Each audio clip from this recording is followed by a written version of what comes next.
right, folks, this is Jason Van Tatenhove with Oath Keepers. I have on the line Rob Taylor and Tom McGurkin. And we were talking about some new legislation that's just come across and passed there in Oregon. And this is in Coos County, Oregon, where on Tuesday they passed a measure that empowers a sheriff to prohibit local law enforcement of state and federal gun laws that the sheriff deems, really not even the sheriff, it's any police officer deems to be unconstitutional. Can you guys tell me a little bit about what motivated you to start this? And we'll give a little introduction about you guys as well. Rob is a political activist, and Tom is the Director of Operations for Oregon 3%. So thank you for coming on with us, guys. And so we'll start off with you, Tom. Tell us a little bit about what got you interested in this legislation, helping out, and give us a little background here. Okay, it was Senate Bill 941 that was presented by Senator Floyd Przansky up in Salem. And this was a complete registration scheme for all gun owners in the state of Oregon. And it restricted the use to all sorts of ridiculous rules that you had to follow for to be able to own and purchase a firearm, extended background checks. It become very ridiculous. It basically violates our Second Amendment to not be molested by government stooges if we want to own and carry arms, which is, of course, our Second Amendment, and the Oregon Constitution also validates that. We presented a one-page, I'll let Rob go ahead and bring this part up, but we presented a one-page resolution to the Coos County Commissioners, and they nixed it. 2 out of the 3 commissioners voted against it. But if I can, I'll have Rob go ahead and take over from this part.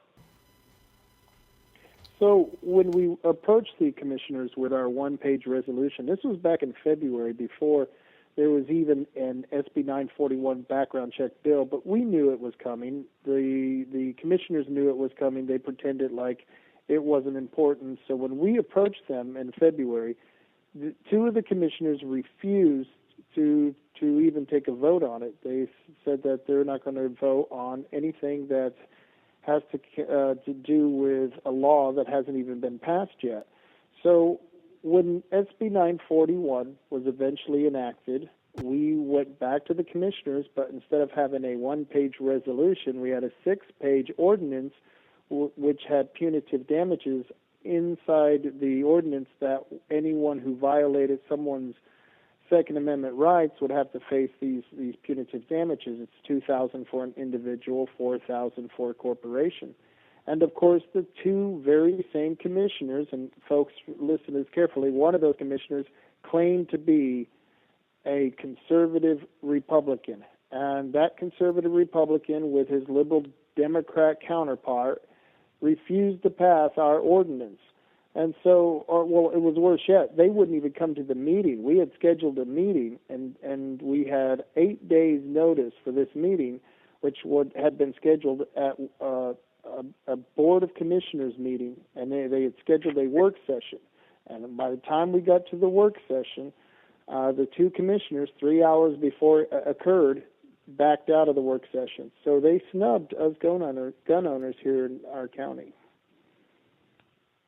And they were the ones who proposed the work session but failed to show. The very next day, SB 941 was passed by the state, making ours a moot point to them. Right. Now, Tom, you actually were in law enforcement yourself. Can you tell us a little bit about the importance of this and how that ties into law enforcement? Absolutely. Here's the deal. All law enforcement officers take an oath to protect and preserve the Constitution, and they have to do that by state constitution. Well, when you are an officer and you're confronted with a crime, you have to apply the constitutional restrictions to it to find out if in fact it's a constitutional law or not that you're going to enforce or use For instance, the Fourth Amendment, when an officer needs to write a search warrant to search a residence, a car, what have you, he has to go with the scope of the search, which is limited and directed. And if he goes beyond that scope, then they can't use this in court, and then it would be a violation of civil rights. So every officer out there has to gauge the constitutionality of a law he's going to enforce. It's an everyday aspect of the occupation of what you're in. You practically have to be an attorney anymore to be in law enforcement, or we're close to it, and have a working knowledge of the Constitution. You know, people don't know their rights, then how do they know they're not being violated as we speak? Any attack on the Bill of Rights is tyrannical, and of course you've got the World newspaper, who is an avid First Amendment believer, telling us to ignore the Second Amendment, that this is unconstitutional, when it has nothing but the Constitution parameters and restrictions in it, so that people cannot violate our Second Amendment. So we had the shooting happen in Oregon last month, and it became very polarized very quickly. Obviously, the president jumped on the bandwagon to go and try to initially enforce, try to just push gun restrictions, and it seems to be every opportunity the administration gets, they're going to use to try to take away our Second Amendment rights. Can you guys talk a little bit about how this, it seems like the timing is just perfect. I know it wasn't something that you guys, obviously you couldn't plan it, but it just seems like it's a great step forward after such a tragedy. I know I was there in town helping to guard some of the families' funerals and whatnot, and we got to sit down with the sheriff there, and it definitely is on the mind on a lot of law enforcement. What do you guys think as far as how this plays together? Well, background checks have nothing to do with these shootings happening. If you look at the history of it, these people pass background checks. They have the ability to obtain weapons. That's not that wouldn't have been prevented whatsoever. The only thing that could have prevented that, a bad guy with a gun, is a good guy with a gun. That's my feeling on it. And the other thing is we started the petition drive several months before this incident occurred in Roseburg. So this was nothing that we had even planned or even would imagine that would happen.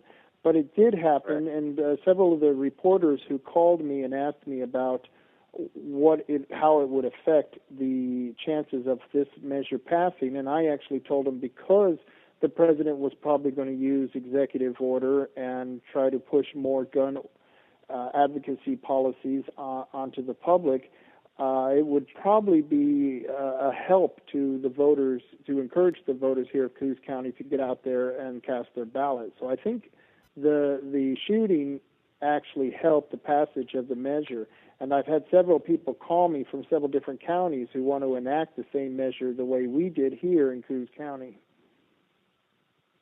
Now, your county sheriff there, Craig Zanni, initially seemed to support the bill and expressed his belief that the state law expanding background checks was, as the World newspaper put it, essentially a preemptive effort to begin gun registration.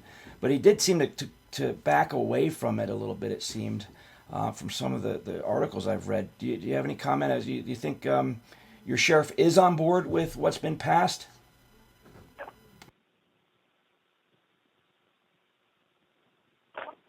Rob, go ahead if you want this one. Well, my opinion on that is unfortunately most of the sheriffs in the rural counties, their budget has been severely cut because the federal government has taken a huge swath of our land in this part of the country. Almost half of our county is owned by either the state or the federal government, and therefore we have diminished our tax base. So the way that the sheriff funds his department is getting grants through things like ATF, DOI, Department of Interior, that was, and all, and then all these other agencies, law enforcement and even BLM, because he does guarding of the federal land, which is kind of ridiculous. So we see that because his department has been diminished, he can't go out politically and say that he supports a law that goes against federal or state laws because he's so dependent on the money that they give him, even though he has guaranteed us that he has told his men and he has told the people in his department that they will not enforce SB 941. Excellent. Tom, being a part of the Oregon Three Percenters, how important is it for groups like the Three Percenters and Oath Keepers and whatnot to be active in the lawmaking process on a local level? How important do you think that process is? It's beyond extremely important. This is the people's voice out here, and if they don't want to utilize it, that voice will not be heard. It's our duty as American citizens to protect the Constitution, and it's everything that we are in this country. It's why we are in this country, the Constitution. It's the greatest, aside from the Bible itself, it's the greatest civil rights document ever written and will ever grace the earth. If they don't utilize it, they'll lose it. If you notice that most people today, the tyrannical people in our government, they hate the Constitution, but they sure use it when they get themselves in a bind, don't they? The Fifth Amendment, particularly, against self-incrimination. Absolutely. Rob, you're a political activist yourself. How important is it just for everyday citizens? I mean, we've come to such a Rubicon that it seems like sometimes there's so much going against our way of life and what we had built that it's just there's so many losses of rights and whatnot that it seems overwhelming at times. But yet we have local victories like yours. Can you tell us a little bit about your motivation and how important you feel it is for citizens to be part of this process?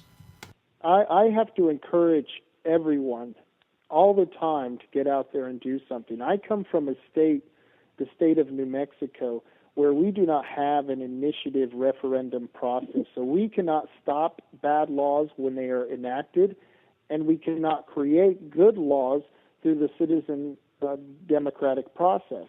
And I tell people in Oregon all the time, I've been here for 15 years, and I tell them that they are not utilizing this process, the initiative process, to go out there and challenge all the crazy laws that the state is passing that goes against our U.S. Constitution. In fact, I keep telling people that all I did was create a sanctuary county for legal gun owners in the same fashion that Portland and Springfield have created sanctuary cities for illegal aliens. And we're going to go further to do this. I'll give you one of the things we did in the past. We stopped the largest wetland restoration project on the West Coast by having our Board of Commissioners refer an advisory question to the people. And the people were asked, do they want this 5,000 acre expansion for a marsh that's going to create a mosquito preserve? And the people came out overwhelmingly, 80% of them, and 72% of that 80% turnout said no, they're not going to put up with this wetland restoration. And a month later, the U.S. Fish and Wildlife Service canceled the project. So the people do have the power. They just have to pick up the sword and use it. That's right. All right, guys. Well, thank you so much for taking the time to come and speak with us about this. I'm going to go ahead and include the actual link to the document that was passed there, and so our listeners can actually read it. Is there anything else that you guys want to touch on before we let you go? Do you have any projects coming up? Floor is yours. Well, I always say I want to thank everybody who voted for the bill. If you're in Coos County, connect up with my website, cooscountywatchdog.com. That's one word, cooscountywatchdog.com. And stay tuned because we plan on passing some more initiatives, some to concern with our 4th, 5th, and 6th Amendment rights. So people need to wake up because we're going to be pretty active down here in Coos County. You betcha. And they can also find us on 3%, Oregon 3% on Facebook for now. Awesome. Well, guys, please keep us up to date. I want to definitely update our readers and viewers as to what you have going on in that neck of the woods there. And I appreciate the work. And I think, we've got to just all work together as the Liberty Movement as a whole. The most important thing we can do is come together, no matter what group we're in or if not in a group at all. But it's just important for us to have that unity and move forward in positive directions. So, again, guys, thank you so much for what you're doing. Franklin said that if we don't hang together, we will surely hang separately.